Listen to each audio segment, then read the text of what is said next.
ವಿದ್ಯಾರ್ಥಿಗಳು ತಾವೀಗ ಗಮನಿಸ್ತಾ ಇರಬಹುದು ಕರ್ನಾಟಕ ಶಾಲಾ ಪರೀಕ್ಷೆ ಮತ್ತು ಮೌಲ್ಯ ನಿರ್ಣಯ ಮಂಡಳಿ ಕಡೆಯಿಂದ SSLC ಮಾದರಿ ಉತ್ತರ ಒಂದು ಪ್ರಶ್ನೆ ಪತ್ರಿಕೆ ಮತ್ತು ಉತ್ತರ ಪತ್ರಿಕೆ 2025-26ಕ್ಕೆ ಸಂಬಂಧಪಟ್ಟಂತೆ ಬಿಡುಗಡೆ ಮಾಡಿರೋದಾಗಿರುತ್ತೆ.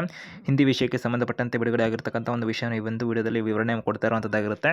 ಸಂಪೂರ್ಣ ವಿಡಿಯೋ ನಿಮ್ಮ ಕನ್ನಡದ ಯೂಟ್ಯೂಬ್ ಚಾನಲ್ ಇರುವಂಥದ್ದಾಗಿರುತ್ತೆ, ಗಮನಿಸ್ಕೋಬೋದಾಗಿರುತ್ತೆ. ಇಲ್ಲಿ ಪ್ರಶ್ನೆ ಜೊತೆಗೆ ಉತ್ತರನ ಕೂಡ ಇಲ್ಲೇ ನೀಡಿರತಕ್ಕಂಥದ್ದಾಗಿರುತ್ತೆ. ಸೊ ಈ ಮುಖಾಂತರದಲ್ಲಿ ಅಭ್ಯರ್ಥಿಗಳಿಗೆ ಅಥವಾ ಮಕ್ಕಳಿಗೆ ಸದುಪಯೋಗ ಆಗಲಿ. ಸೊ ಎಲ್ಲರಿಗೂ ಯಾವ ಥರ ಉತ್ತರ ಬರೀಬೇಕು, ಪ್ರಶ್ನೆ ಯಾವ ಥರ ಬಂದಾಗಂಥ ಸಂದರ್ಭದಲ್ಲಿ ಅವ್ರಿಗೆ ತಿಳುವಳಿಕೆ ಕೂಡ ಸಿಗುತ್ತೆ ಅಂತ ಹೇಳ್ಬೋದಾಗಿರುವಂಥದ್ದಾಗಿರುತ್ತೆ. ಇಲ್ಲಿ ಕೂಡ ಗಮನಿಸ್ಕೋತಾ ಇರಬಹುದಾಗಿರುತ್ತೆ. ಒಂದೊಂದಾಗಿ ಎಕ್ಸ್ಪ್ಲೇನ್ ಕೂಡ ನೀವು ನೋಡ್ಕೊಬೋದಾಗಿರುತ್ತೆ. ಇಲ್ಲಿ ಪ್ರಮುಖವಾಗಿ ಒಂದನೇ ಪ್ರಶ್ನೆಗೆ ಈ ರೀತಿಯಾಗಿ ಆಯ್ಕೆಗಳಿರುತ್ತಲ್ಲ, ಇದರಲ್ಲಿ ಗಮನಿಸ್ಕೋಬೋದಾಗಿರುತ್ತೆ. ಈ ರೀತಿಯಾಗಿ ಅಲ್ಲೇ ಉತ್ತರನೂ ಕೂಡ ಕೊಡುವಂಥದ್ದಾಗಿರುತ್ತೆ. 8 ಪ್ರಶ್ನೆಗಳನ್ನು ಕೊಟ್ಟು ಫಸ್ಟ್ ಮೇನಲ್ಲಿ 1 ಮಾರ್ಕ್ಸ್ಗೆ ಆಗಿರುವಂಥದ್ದಾಗಿರುತ್ತೆ. ಒಟ್ಟು 8 ಮಾರ್ಕ್ಸ್ಗಳಿರುವಂಥದ್ದಾಗಿರುತ್ತೆ. ಒಂದು ಕ್ವಶನ್ಗೆ 1 ಮಾರ್ಕ್ಸ್ ಥರ 8 ಕ್ವಶನ್ ಕೊಟ್ಟಿರ್ತಾರೆ. 8 ಮಾರ್ಕ್ಸ್ಗೆ ಇರುವಂಥದ್ದಾಗಿರುತ್ತೆ. ಗಮನಿಸ್ಕೋಬೋದಾಗಿರುತ್ತೆ. ಇಲ್ಲಿ ನೀವು ನಿಧಾನಕ್ಕೆ ಬೇಕಾದ್ರೆ ನೋಡ್ಕೋಬೋದಾಗಿರುತ್ತೆ. ವಿಡಿಯೋನ ಪಾಸ್ ಮಾಡಿಕೊಂಡು ಸೆಕೆಂಡ್ ಮೇನಲ್ಲಿ ನೋಡ್ಬೋದಾಗಿರುತ್ತೆ. 4 ಕ್ವಶನ್ಗಳು 1 ಮಾರ್ಕ್ಸ್ಗೆ ಇರುತ್ತೆ. ಒಟ್ಟು 4 ಅಂಕಗಳಿಗೆ ನಿಗದಿಯಾಗಿರುವಂತಾಗಿರುತ್ತೆ.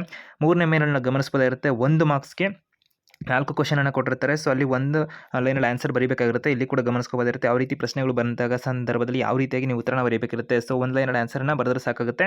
ನಂತರ ಗಮನಿಸ್ಬೋದಿರುತ್ತೆ 4ನೇ ಮೇನಲ್ಲಿ 2 ಅಂಕದ ಪ್ರಶ್ನೆ ಇರುತ್ತೆ. 8 ಕ್ವಶನ್ ಕೊಡ್ತಾರೆ. ಅಂದರೆ 8 ಕ್ವಶನ್ ನೀವು ಅಟೆಂಡ್ ಮಾಡಬೇಕಾಗಿರುತ್ತೆ. 16 ಅಂಕವನ್ನು ಇಲ್ಲಿ ಪಡ್ಕೋಬೋದಾಗಿರುತ್ತೆ ನೀವು. ಸೊ ಈ ರೀತಿಯಾಗಿ ಆನ್ಸರನ್ನು ಬರೆದ್ರೆ ಸಾಕಾಗುತ್ತೆ. 2ರಿಂದ 3 ಲೈನಲ್ಲಿ ನೀವು ಆನ್ಸರ್ ಬರೆದ್ರೆ ಸಾಕಾಗಿರುವಂಥದ್ದಾಗಿರುತ್ತೆ. ಇಲ್ಲಿ ನಂತರ ಚಾಯ್ಸಸ್ ಕೂಡ ಇರೋದಾಗಿರುತ್ತೆ. ಅದನ್ನು ಕೂಡ ಗಮನಿಸ್ಕೋಬೋದು. 5 ಮೇನ್ ಏನಿದೆಯಲ್ಲ, 5th ಮೇನಲ್ಲಿ ಗಮನಿಸ್ಬೋದಾಗಿರುತ್ತೆ. 9 ಕ್ವಶನ್ ಅಟೆಂಡ್ ಮಾಡ್ಬೋದಾಗಿರುತ್ತೆ. ನೀವು 9 ಕ್ವಶನ್ಗೆ ಅಲ್ಲಿ 3 ಮಾರ್ಕ್ಸ್ ಒಂದೊಂದು ಕ್ವಶನ್ ಇರುವಂಥದ್ದಾಗಿರುತ್ತೆ. 27 ಅಂಕ ಒಟ್ಟು ಅಭ್ಯರ್ಥಿಗಳಿಗೆ ಅಥವಾ ಮಕ್ಕಳು ಪಡ್ಕೊಳ್ಳೋದಕ್ಕೆ ಈ ಒಂದು 5ನೇ ಮೇನ್ ಅಂತಕ್ಕಂಥದ್ದು ಸಹಕಾರಿಯಾಗುತ್ತೆ ಅಂತ ಹೇಳ್ಬೋದು. ಮತ್ತು ಚಾಯ್ಸ್ ಕೂಡ ಇಲ್ಲಿ ಗಮನಿಸ್ಕೋಬೋದಾಗಿರುತ್ತೆ. ಇಲ್ಲಿ ಕೂಡ ಇರುವಂಥದ್ದಾಗಿರುತ್ತೆ ಚಾಯ್ಸ್ ಮೇ ಬಿ. ಇಲ್ಲಿ ನಂತರದಲ್ಲಿ 6ನೇ ಮೇನನ್ನು ಗಮನಿಸ್ಕೋಬೋದಾಗಿರುತ್ತೆ. 2 ಮಾರ್ಕ್ಸ್ಗೆ ಅಂದರೆ 2 ಕ್ವಶನ್ ಅಟೆಂಡ್ ಮಾಡಬೇಕಿರುತ್ತೆ. 4 ಅಂಕದ ಪ್ರಶ್ನೆಗಳಾಗಿರುತ್ತೆ. ಇದು 8 ಅಂಕವನ್ನು ಇಲ್ಲಿ ಪಡ್ಕೋಬೋದಾಗಿರುತ್ತೆ ಅಂತ ಇಲ್ಲಿ ತಿಳಿಸಿರುವಂಥದ್ದಾಗಿರುತ್ತೆ. ಮತ್ತು ಇಲ್ಲಿ ಗಮನಿಸ್ಕೋಬೋದಾಗಿರುತ್ತೆ. ಪದ್ಯ ಕೂಡ ಇಲ್ಲಿ ಕೊಟ್ಟಿರುವಂಥದ್ದಾಗಿರುತ್ತೆ. ಅದನ್ನು ಕೂಡ ನೀವು ಟಿಕ್ ಮಾಡ್ಕೊ ಅಂದರೆ ಅಲ್ಲಿ ಕೂಡ ಬರೀಬೋದಾಗಿರುತ್ತೆ. ನಂತರ 7ನೇ ಮೇನಲ್ಲೂ ಕೂಡ ಒಂದು ನಂತರದಲ್ಲಿ ಅದಕ್ಕೆ 4 ಅಂಕ ನಿಗದಿಯಾಗಿರುವಂಥದ್ದಾಗಿರುತ್ತೆ. ಅಂದರೆ 4 ಕ್ವಶನ್ ಒಂದೊಂದು ಥರದಲ್ಲಿ ಅಂದರೆ ಒಂದೇ ಪ್ಯಾಸೇಜ್ ಕೊಟ್ಟಿರ್ತಾರೆ, ಅದರಲ್ಲಿ ಆನ್ಸರ್ ನೀವು ಬರೀಬೇಕಾಗಿರುತ್ತೆ ಹುಡುಕ್ಬಿಟ್ಟು. ನಂತರ ಒಂದು 8ನೇ ಮೇನ್ ಗಮನಿಸ್ಬೋದಾಗಿರುತ್ತೆ. 32ನೇ ಕ್ವಶನ್ ಇರುತ್ತಲ್ಲ, ಸೊ ಇದು ಒಂದು ಕ್ವಶನ್ ನೀವು ಬರೀಬೇಕಿರುತ್ತೆ. ನಂತರದಲ್ಲಿ 4 ಅಂಕ ನಿಗದಿಯಾಗಿರ್ತಕ್ಕಂಥದ್ದಾಗಿರುತ್ತೆ ಇದಕ್ಕೆ.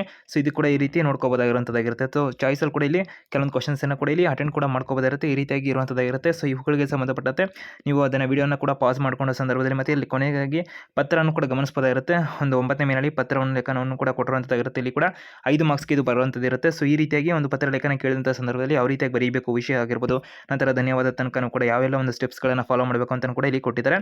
ಇವುಗಳ ಮುಖಾಂತರ ನೀವು ಇಲ್ಲಿ ಬರೆಯೋದ್ರ ಮುಖಾಂತರ ಕೂಡ ಔಟ್ ಆಫ್ ಮಾರ್ಕ್ಸನ್ನು ಕೂಡ ಸ್ಕೋರ್ ಮಾಡ್ಕೋಬೋದಿರುತ್ತೆ. ಸೊ ಇವುಗಳನ್ನು ಕೂಡ ಪಾಸ್ ಮಾಡ್ಕೊಂಡು ಕೂಡ ನೀವು ವೀಕ್ಷಣೆ ಮಾಡ್ಕೋಬೋದಿರುತ್ತೆ. ಸೊ ಎಲ್ಲ ನಿಮ್ಮ ಸ್ನೇಹಿತರು ಕೂಡ ಆದಷ್ಟು ವಿಡಿಯೋನ ಶೇರ್ ಮಾಡಿ, ಅವ್ರಿಗೂ ಕೂಡ ಒಂದು ಮಾಹಿತಿನ ತಲುಪಿಸಿ.